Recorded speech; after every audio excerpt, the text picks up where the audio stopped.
Orbital Station A113, the orbital auditor. Inciting incident discovery. The holographic interface flickered on Kira Vance's worn-out datapad. Her quarters on Orbital Station 113, a converted refinery orbiting Neptune, New Jersey, were cramped, and the synthetic air smelled faintly of burnt circuitry. Kira was staring at the blinking $40 credit balance, barely enough for a single nutrient paste unit for her 6-month-old daughter. Bite. Her last emergency request, a cry for help to her estranged brother Jax, had failed. Jax, I need to borrow 40 creds for the nanomilk synth.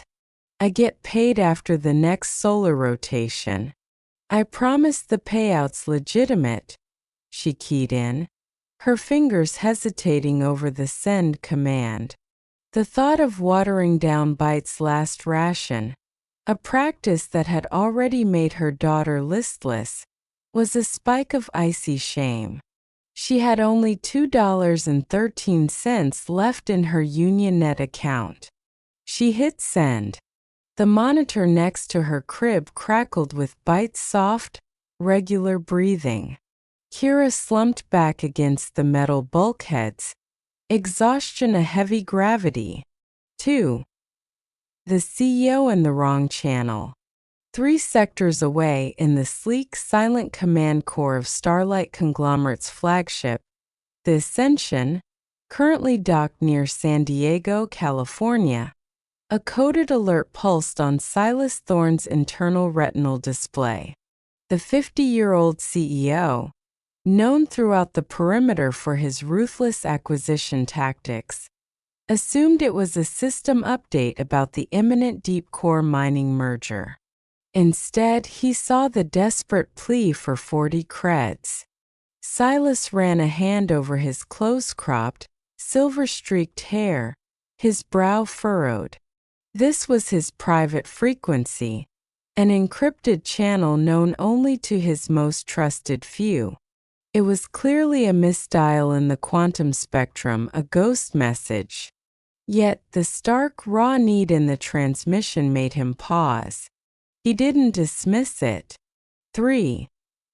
The proposition.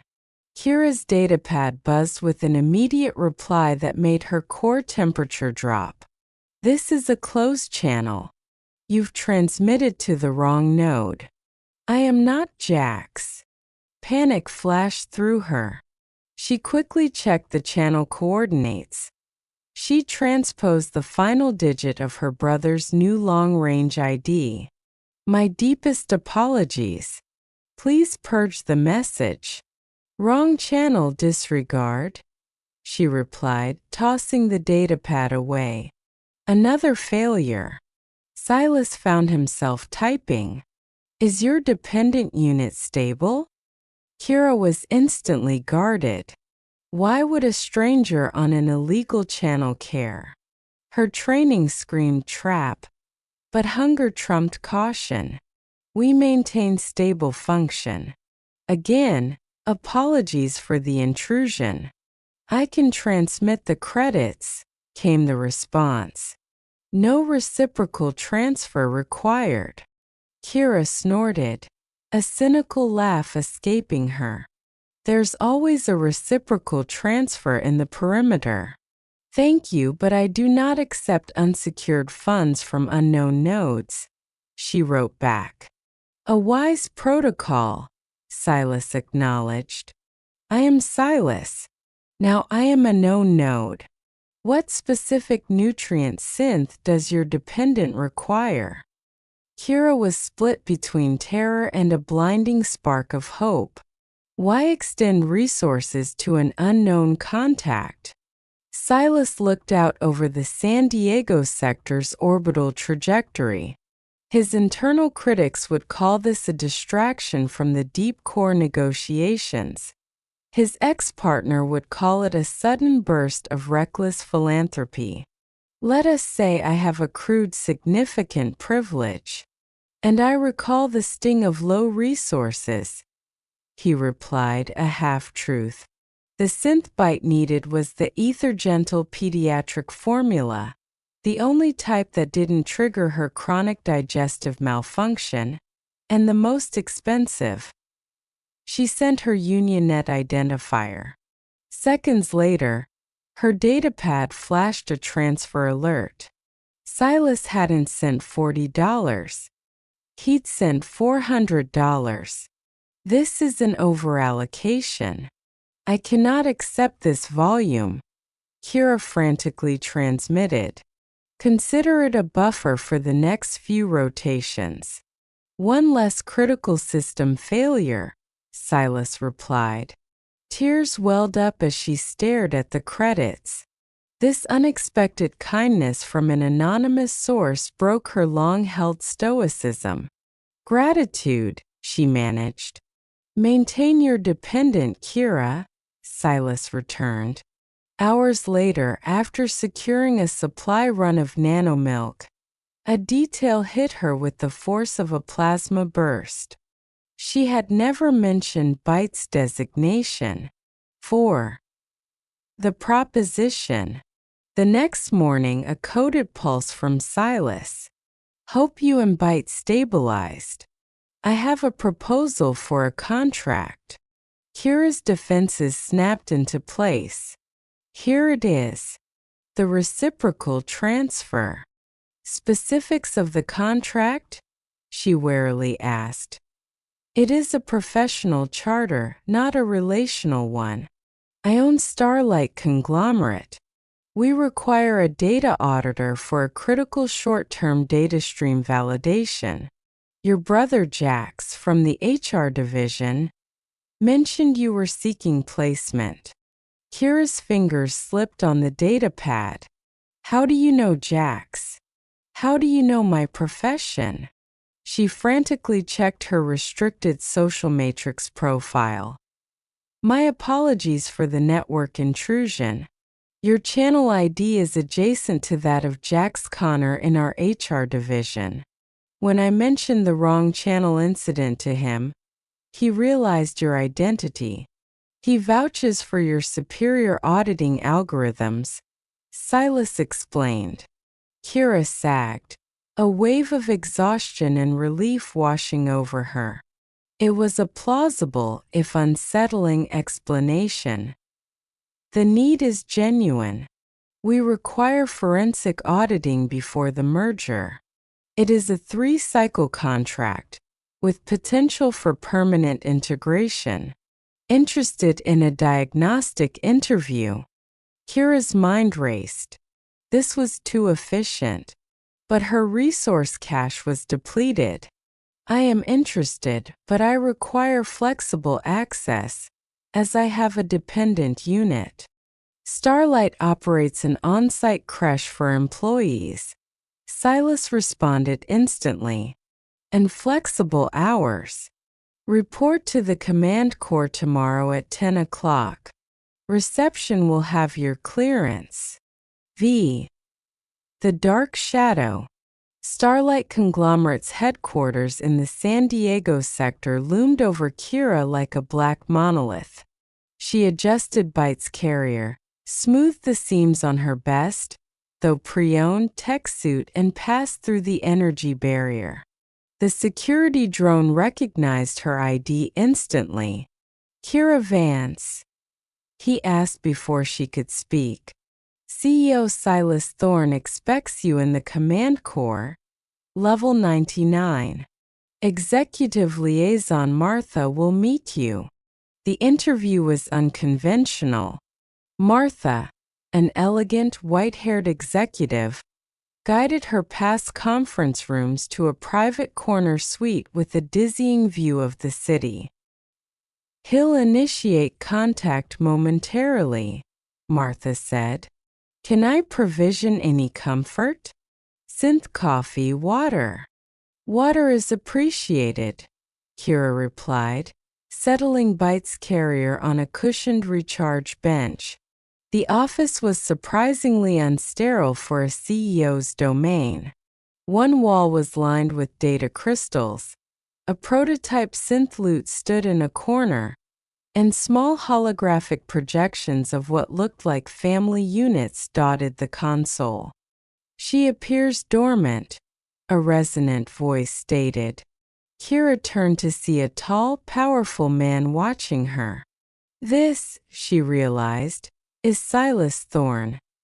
"Mr. Thorne," she said, quickly standing. "Silas, please," he corrected, moving to shake her hand. "I must address the channel transfer," he began. "I am not in the habit of transmitting currency to unknown nodes. And I am not in the habit of accepting it," Kira countered, finding her voice.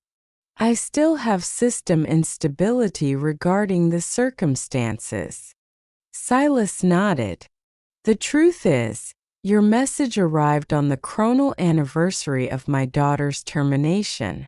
Charlotte would have been 8 cycles today. Acute cellular decomposition," he said, his eyes drifting to Bite. "When your distress call for nanomilk arrived, it felt like a secondary opportunity. A chance to stabilize a life where I failed to stabilize hers." The suspicion in Kira dissolved. "And the contract?" she asked cautiously. "100% legitimate," he assured her. "The link to your brother was coincidence. But when I queried HR, Jax immediately recognized the situation. He has been monitoring your status." Silas handed her a data wafer. 3 cycles, full benefits, competitive fee structure. "We require validation of financial data streams before the merger." Kira scanned the compensation data. It was exponentially more than her previous auditor position. "This is highly compensated for a temporary charter. We compensate for precision. Jax showed me your academic matrix. Top of your cohort at the Massachusetts Institute of Cybernetics." "You are overqualified," Silas replied. "Why the deception about your identity in the initial messages?" Kira asked after Martha left. "Would you have accepted assistance if I had transmitted? Greetings. I am the CEO of Starlight. Allow me to provision your needs." "Negative," Kira admitted. Bite stirred, signaling a pending operational need. "May I use the provisioning node?" Silas gestured to a door. "There is a private amenity module through there." When Kira returned, Silas was on a comm channel, his voice low and pressurized. "I disregard Patterson's sentiment. We are not offloading that division. I gave the crew my directive." He ended the call. "Merger negotiations are a pressurized environment." The conversation shifted to the contract specifics. "One final protocol," Silas said as they concluded. "The creche has a resource list queue. Until a slot is cleared for Bite, would you accept placement in my private command suite? You can utilize the auxiliary control room, and Bite is welcome. The work requires high security clearance due to the sensitive nature of the data." "Do we have a deal?" Silas asked, extending his hand. Kira took it. "Yes. Gratitude for the charter." "Perfect. You commence on Monday." And Kira, the 400 credits was a subsidy, not a loan. No repayment is required. 6. The corruption and the conflict. 3 cycles into her contract, Kira had established a routine on the top-level suite. Her auditing of the financial stream was challenging, but fulfilling. The data streams revealed subtle, yet significant financial aberrations, consistent, small-scale diversions that, when aggregated, suggested a disturbing pattern. The streams do not reconcile, Kira murmured. Bite babbled happily from a playmat on the floor, surrounded by educational synth toys provided by Martha. Silas entered looking fatigued. "Progress?" he asked, instantly dropping to acknowledge Bite. "The dependent unit has established an inexplicable loyalty profile with Silas." "Some progress," Kira replied. "But I found a critical flaw in the Jupiter acquisition accounts."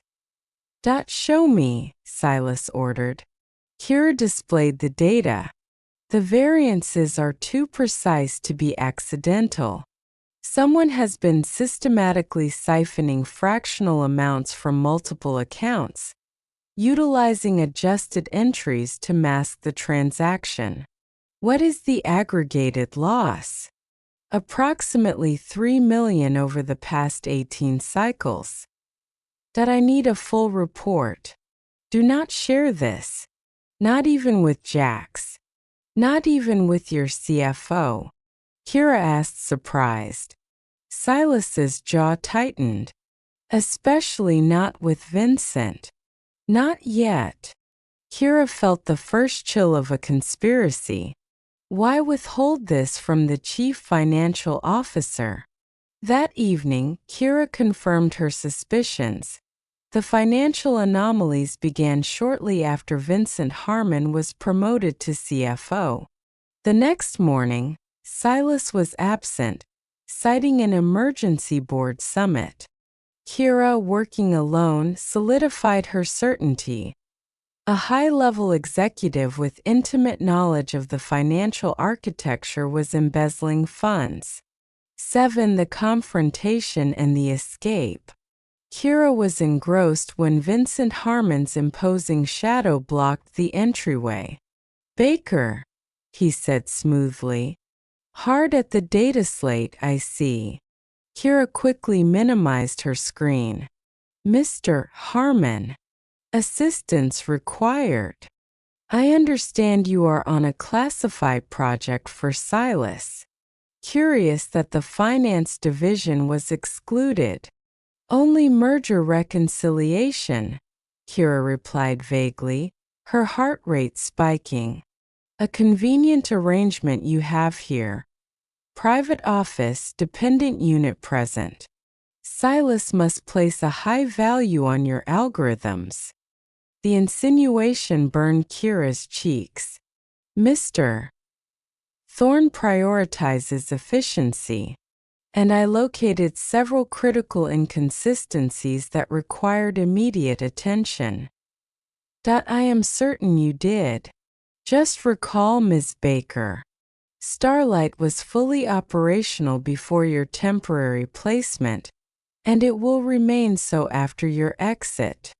After Vincent left, Kira's phone rang. "Miss Baker, this is Detective Russo with the Federal Cybercrimes Bureau, FCCB. We are investigating irregularities in Starlight's accounts. I require your testimony at our DC sector offices this afternoon." When Silas returned, Kira blurted out, "The FCCB contacted me.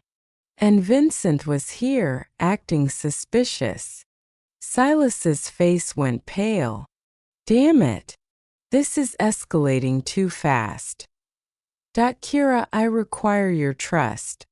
I haven't been entirely honest. The wrong channel text was genuine coincidence. But once I realized your identity, I created the opportunity. I have been investigating Vincent Harmon for months. He is not just embezzling. He is laundering funds through our off-world sectors. We required an external auditor, uncorrupted by his network."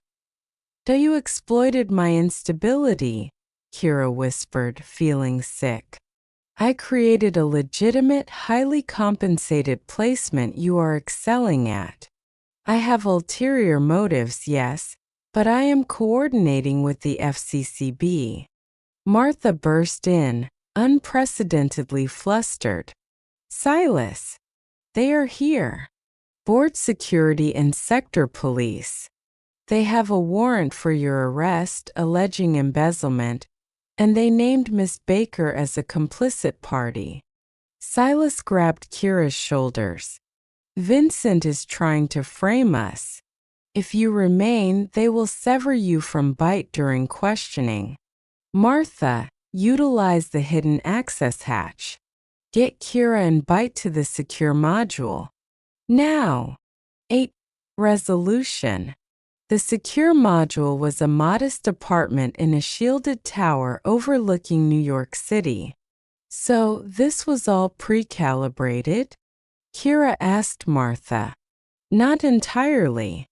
Finding you was genuine coincidence, but Alex recognized the strategic advantage, an uncompromised auditor with the required skill set. The next day, Kira met Silas at a nondescript facility. You came, he said, relieved. It is necessary, Kira agreed. The FCCB agent, Keller, listened as Kira systematically detailed the scheme. This is the absolute evidence we required, Agent Keller stated. Vincent will be at the board summit this afternoon, attempting to vote Silas out. We will utilize that forum. The plan.